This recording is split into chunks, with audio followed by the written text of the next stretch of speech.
40-45,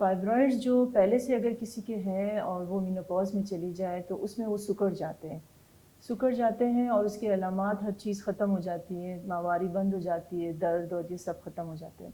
اگر پہلے سے اس میں نہیں تھے فائبرائڈ تو اس میں چانس ہی نہیں ہے کہ ماہواری کے مینوپاز کے بعد وہ دوبارہ اس میں فائبرائڈ بنے، یہ کبھی ہوتا نہیں ہے۔ لیکن اگر ایسے مریض جو پوسٹ مینوپازل ہو اور اس میں کچھ عرصے بعد جیسے سال 2 سال بعد اس کو دوبارہ خون آنا، یہ رسولی ایک دم سکڑنے کے بعد وہ دوبارہ سائز میں بڑھنا اچانک، تو یہ خطرناک علامات ہیں۔ یہ وہی مریض ہے جس میں نے آپ کو کہا کہ پھر اس میں سرطانی مرض کا شکار ہو جاتے ہیں، لیومایوسارکوما بن جاتے ہیں، تو اس پہ نظر رکھنا ضروری ہے۔ مینوپاز کے بعد بھی ان علامات کو آپ نے دیکھنا ہے، اپنا فالو اپ اور چیک اپ آپ نے پھر بھی رکھنا ہے۔ اچھا ڈاکٹر صاحبہ، جو ابھی جب آپ نے ان کی لوکیشنز کے بارے میں بات کی تو زیادہ خطرناک نوعیت کے وہ ہیں جو یوٹرس یا بچہ دانی کی اندرونی سطح کے اوپر ہیں۔ ایک شادی شدہ خاتون جب کنسیو کرتی ہے، جب حمل ٹھہرتا ہے، تو کیا پریگنینسی کے ساتھ بھی انٹرفیئر کرتے ہیں، خاص طور پر اگر اس کا سائز بھی بڑا ہو تو بچے کی گروتھ کے اوپر کوئی اثر پڑتا ہے اس کا؟ جی بالکل پڑتا ہے۔ اگر رسولیاں بڑی ہیں، پہلے تو اگر وہ اندرونی سطح میں ہے پھر تو حمل ٹھہرتا نہیں ہے، اچھا ہوگی ہی نہیں پریگنینسی، جی ہوتی نہیں ہے۔ تو اس کا مطلب ہے کہ اس طرح کی خواتین آپ کے پاس اس کمپلیکیشن کے ساتھ آتی ہیں کہ ہم کوشش بھی کر رہے ہیں لیکن کنسیپشن نہیں ہو پا رہی، اس کے لیے ہم اسی لیے الٹرا ساؤنڈ اور یہ سارے ٹیسٹ اور الٹرا ساؤنڈ پہ بآسانی آپ دیکھ سکتی ہیں جی کہ الٹرا ساؤنڈ فائبرائڈز پہ پتہ چل جاتا ہے۔ الٹرا ساؤنڈ پہ بھی اور بھی ہمارے پاس موڈیلٹی ہے، لیکن اگر وہ پہلے تو جو بانجھ پن کی عورتیں ہیں ان کے لیے ہم دیکھتے ہیں کہ وہ ایسا مسئلہ تو نہیں ہے۔ اگر اس میں حمل ہو بھی جائے تو ان میں پھر بار بار مسکیریج یا حمل ضائع ہونے کا خطرہ ہوتا ہے، اور حمل اگر ٹھہر بھی جائے تو کچھ عرصہ جیسے 7ویں 8ویں مہینے میں پری ٹرم لیبر یا وقت سے پہلے ڈیلیوری ہو جاتی ہے، بچہ ضائع ہو جاتا ہے۔ ایسی ہے فائبرائڈز جو کہ دیوار میں ہوتی ہے، انٹرامورل فائبرائڈز، ان میں یہ مسئلہ ہو جاتا ہے کہ بچے کی پریزنٹیشن چینج ہوتی رہتی ہے، تو اس میں نارمل ڈیلیوری کے چانسز کم ہوتے ہیں، اور اکثر ڈیلیوری کے بعد بھی ان میں بہت زیادہ خون بہنے کے بھی چانسز ہیں، تو کمپلیکیشنز بہت زیادہ ہوتے پھر ایون کنسیپشن سے لے کر حمل سے لے کر ڈیلیوری تک کسی بھی فیز میں کمپلیکیشنز ہو سکتے ہیں۔ اچھا، اب ایک سینیریو یہ ہے، منظرنامہ یہ ہے کہ ایک خاتون ہے جو ابھی غیر شادی شدہ ہے، اسٹوڈنٹ ہے، 18-20 سال کی ہے، اس کو فائبرائڈز ہیں، علامات بھی کوئی نہیں ہیں، اس کا مطلب ہے کہ ہم نے کچھ بھی نہیں کرنا ہے اسٹیج کے اوپر۔ اگر علامات نہیں ہیں اور اس کی بیرونی سطح پہ ہے یا یوٹرس کی دیوار میں ہے تو کچھ کرنے کی ضرورت نہیں ہے، لیکن اگر وہی بچی اس کی شادی ہو جاتی ہے تو تب ضروری ہو جاتا ہے کہ ہم پہلے اس کو فائبرائڈز کو جو ہے پہلے اس کا ٹریٹمنٹ کر لیں آپریشن کر کے، تاکہ پریگنینسی جب ہو تو وہ جو کمپلیکیشن آپ نے بتائیں کہ بچہ وقت سے پہلے بھی ڈیلیور ہو سکتا ہے، بچے کی گروتھ متاثر ہو سکتی ہے، اس طرح کی کمپلیکیشن یا مس کیریج ہو سکتا ہے، اس طرح کی کمپلیکیشن میں نہ پڑے، آپ کی کیا رائے ہے اس بارے میں؟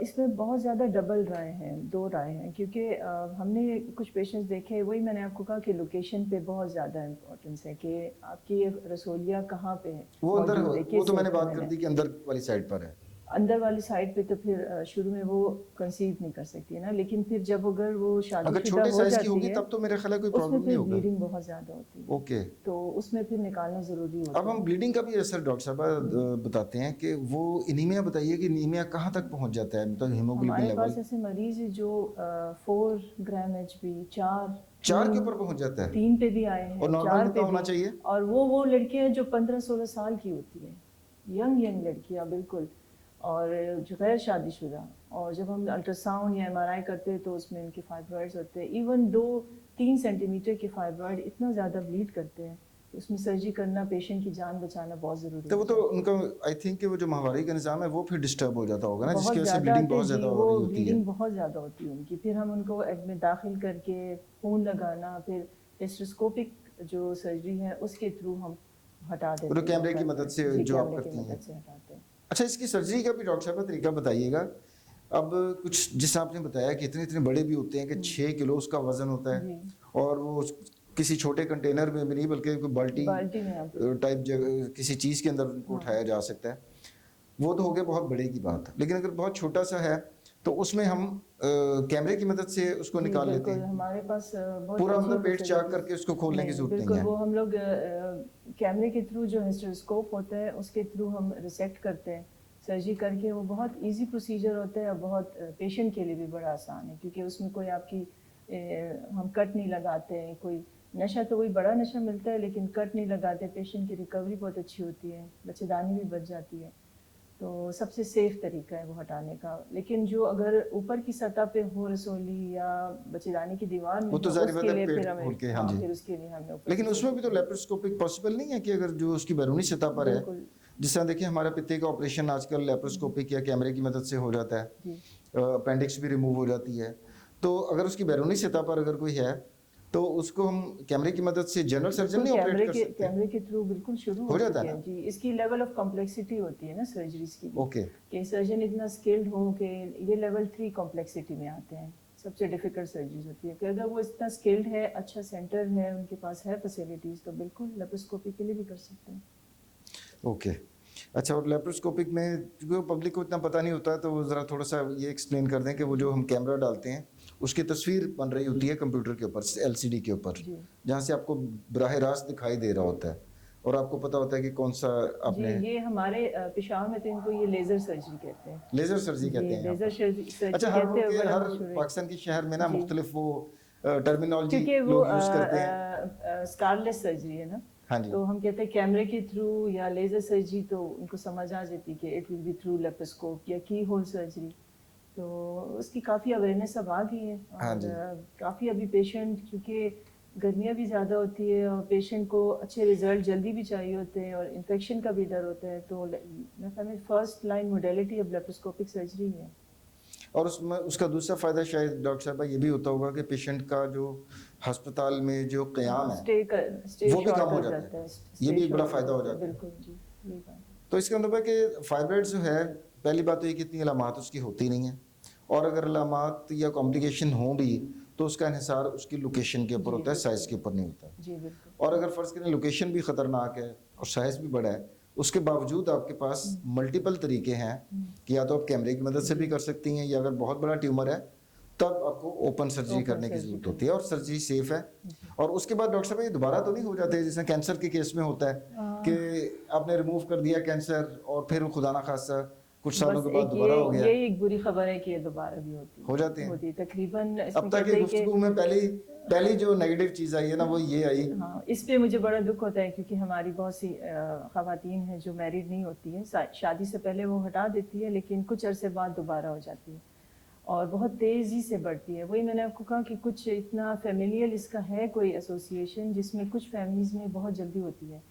تو اب تقریباً میرے خیال میں 20% رسک ہے کہ 20% خواتین میں دوبارہ ہوتی ہے, کوئی 7 سے 10 سالوں میں دوبارہ انکریز ہو جائے. لیکن ہم نے ایسے بھی کیسز دیکھے جو 2 سال کے بعد دوبارہ وہ اتنے انکریز ہو جاتے ہیں. ایسے ڈاکٹر صاحب ہمارے ملک میں ویسے تو انفارچونیٹلی مسائل کے انبار ہیں. اگر میں لکھنا شروع کروں تو اتنی لمبی لسٹ بن جائے گی جو ہمارے ملک کے اندر پرابلمز ہیں. لیکن جو سب سے بڑے ہیں وہ ایک تو غربت ہے, دوسرا جو شرح خواندگی بہت کم ہے, لوگ پڑھے لکھے نہیں ہوتے ہیں. اب ہمارا کچھ سماجی جو اسٹرکچر ہے, جو ڈھانچہ ہے, وہ بھی اس قسم کا ہے کہ اگر ایک بچی جو یونیورسٹی میں پڑھ رہی ہے, فائبرائڈ کی سرجری آپ نے کر دی اس کی, ظاہری بات ہے اس کا رشتہ بھی ہونا ہے اور لوگوں کو یہ بتانا پڑتا ہے جو لڑکے کے والدین ہیں کہ ہاں جی بچی کا آپریشن ہوا ہے. تو آپ کا کیا تجربہ کہتے ہیں اس طرح کی بچیوں میں پھر کوئی اس طرح کی کمپلیکیشن بھی ہوتی ہیں بیچاریوں کے رشتوں میں پرابلم آنی شروع ہو جائیں؟ نہیں, ہونا تو نہیں چاہیے. دیکھیے چاہیے تو نہیں, ہمارے معاشرے میں ایک ہے فیمیل حقیقت, کی ایک ہے ہماری خواہش. ہونا تو نہیں چاہیے ٹیکنیکلی کہ بھئی ایک بیماری ہوئی, جس طرح ٹائیفائڈ ہوا, آپ بیمار ہوئے, آپ نے اینٹی بایوٹک کھائی, ٹھیک ہو گئے, اسی طرح یہ بھی ایک بیماری ہے, علاج ہو گیا, آپریشن ہو گیا, ٹھیک ہو گئی وہ. لیکن جو ہمارے یہاں پر ہے نا ڈاکٹر صاحب, اتنی زیادہ جہالت بھی ہے, توہم پرستی بھی ہے. تو میرا ذاتی رائے ہے, باقی آپ کا ایکسپیرینس ظاہری بات ہے کہ زیادہ ہوگا اس بارے میں, کہ پیرنٹس کے لیے مسئلے مسائل نہیں ہوتے اس میں بعد میں. الحمدللہ ابھی تک تو میں نے ایسے کوئی مسئلہ نہیں دیکھا ہے کہ کسی کی شادی رک گئی ہو کہ اس کی سرجری ہوئی ہے. دیکھیے انسان پہ تو کسی پہ بھی